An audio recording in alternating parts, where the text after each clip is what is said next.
बातमी नाशिकमधून। नाशिकमधील दर्ग्याच्या अनधिकृत बांधकामावरील कारवाई प्रकरण।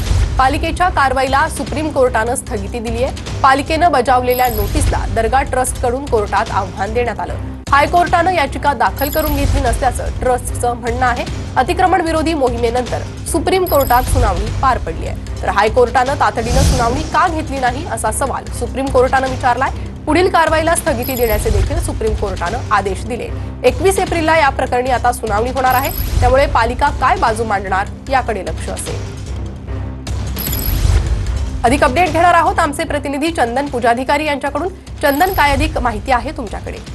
प्रणिता, आपल्याला माहिती आहे की नाशिकच्या काठेगल्ली परिसरातील जी दर्गा आहे त्या दर्ग्याचा काही भाग महापालिकेनं यापूर्वीच काढला होता, मात्र त्यानंतर सातत्यानं दर्गा कमिटीच्या वतीनं वेळ मागण्यात आला होता। त्याच्यामुळे 15 तारखेपर्यंतची वेळ, त्यांची मुदत त्यांना देण्यात आली होती। काल पुन्हा एकदा महापालिकेच्या वतीनं तोडक कारवाई या ठिकाणी करण्यात आली होती। प्रचंड पोलीस बंदोबस्तात ही कारवाई करण्यात आली होती। तत्पूर्वी परवा रात्रीच्या मध्यरात्रीच्या सुमारास प्रचंड मोठ्या प्रमाणात गोंधळ उडाला होता। पोलिसांवर लाठी हल्ला देखील झाला होता। या सगळ्या प्रकरणाच्या पार्श्वभूमीवर खरंतर दर्गाच्या कमिटीच्या वतीनं सुप्रीम कोर्टात देखील याचिका दाखल करण्यात आली आहे।